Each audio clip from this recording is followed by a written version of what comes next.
Most gardeners never grow large onions in containers for one simple reason. They treat onions like small crops that don't need space, depth, or precision, and that mistake alone guarantees you'll end up with golf ball-sized bulbs at best. The moment you crowd onions, restrict their root zone, or feed them inconsistently, you've already limited their final size before they even begin bulbing.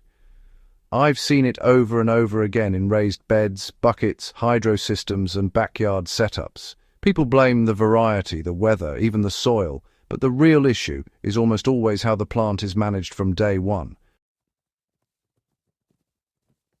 The truth is, onions don't become large at the end of their life. They're built gradually from the moment they sprout. Every leaf that grows above ground directly correlates to a ring forming underground. If you only get 6 or 7 strong leaves, you'll get a small onion. If you push that plant to produce 12, 14, even 16 healthy leaves before bulbing starts, you're setting yourself up for something dramatically bigger. That's the game. Not tricks, not shortcuts, just stacking consistent growth early so the plant has something to convert into size later.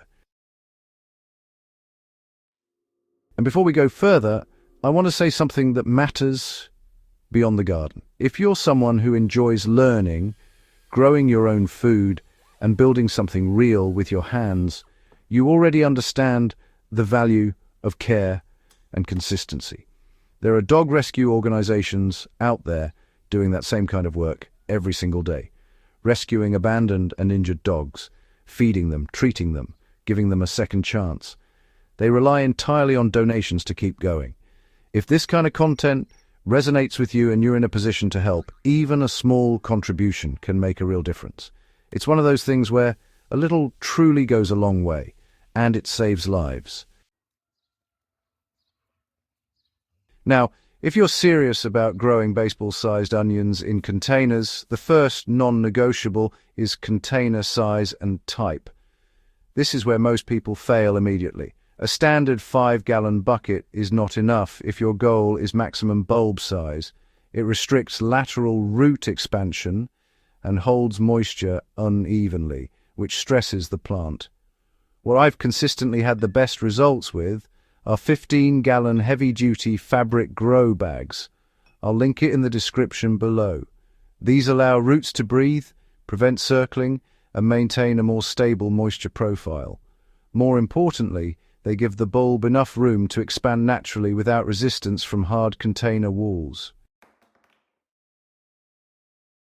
When I run onions in these grow bags, I don't treat them like decorative patio plants.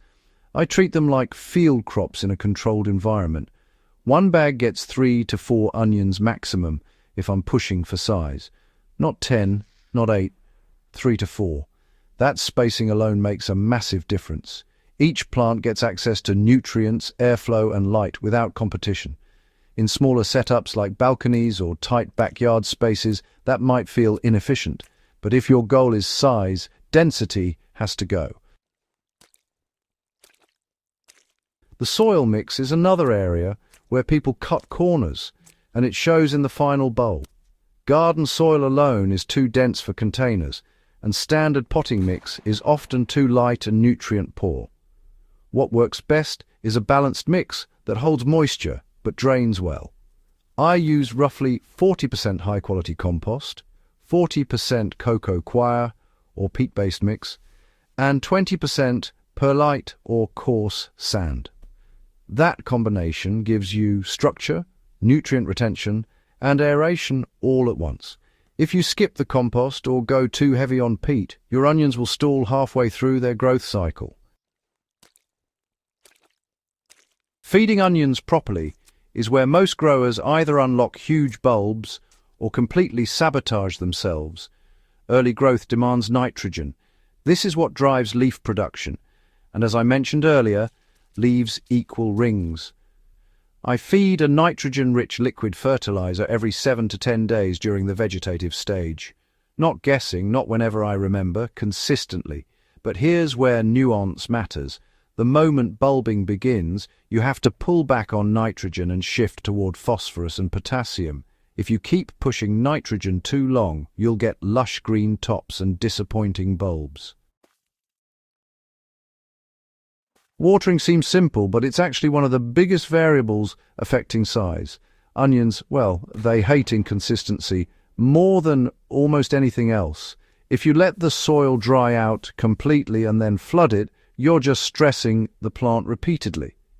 In fabric grow bags, moisture evaporates faster, which honestly is a benefit if you manage it correctly. I water deeply until I see runoff, then wait until the top inch begins to dry before watering again. In hot climates, that might mean daily watering, while in cooler conditions it could be every 2 to 3 days. The key here is rhythm, not frequency. Sunlight is non-negotiable. You need a minimum of 6 hours, but realistically 8 or more hours of direct sun is what produces the kind of growth we're aiming for. Partial shade might keep the plant alive, but it won't push it to its full potential. If you're growing in a limited space, position your containers where they get the strongest, longest exposure. Rotate them if needed. Small adjustments here can make a noticeable difference over the course of the season. Variety selection also plays a role, but not in the way most people think. Yes, some onion varieties are naturally larger, but even the best genetics won't overcome poor growing conditions. That said, long-day onions tend to produce larger bulbs if you're in the right region, while short-day types are better suited for different climates. Matching the variety to your daylight conditions is important, but it's still secondary to how you grow them. One thing I've tested extensively is starting onions from seed versus sets. Sets are convenient, but they're bred for reliability, not size. Seeds give you more control and often produce larger bulbs if managed correctly. I start seeds indoors or in a protected environment, allowing them to develop strong root systems before transplanting into those 15-gallon fabric grow bags. That early advantage translates directly into better performance later. Another overlooked factor is trimming. Cutting back onion tops slightly during early growth can encourage thicker, stronger leaves rather than tall, weak ones.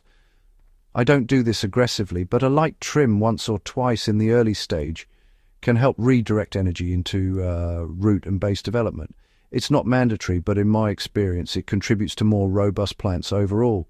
Pest and disease management in containers is usually easier than in-ground growing, but it's not non-existent. Thrips are the most common issue I encounter. They damage leaves, which directly impacts bulb formation. I keep a close eye on the foliage and use organic controls when needed. Healthy, well-fed plants are naturally more resistant, which is another reason consistency matters so much. As the onions approach maturity, you'll notice the tops beginning to fall over naturally. This is not the time to panic or intervene aggressively. It's a signal that the plant is finishing its cycle. At this stage, I reduce watering slightly to help the bulbs cure in the soil. Pulling them too early or continuing heavy watering can reduce storage quality and overall size. Harvesting is straightforward, but timing matters.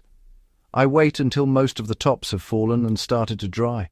Then I lift the onions gently and let them cure in a dry, shaded area with good airflow. Proper curing can take 2 to 3 weeks, and it's what allows the outer layers to toughen and protect the bulb for storage.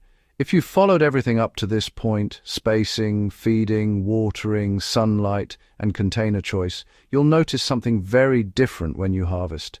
The bulbs won't just be bigger, they'll feel dense, firm, and well-formed. That's the difference between average growing and intentional growing. And I'll say it again because it's that important.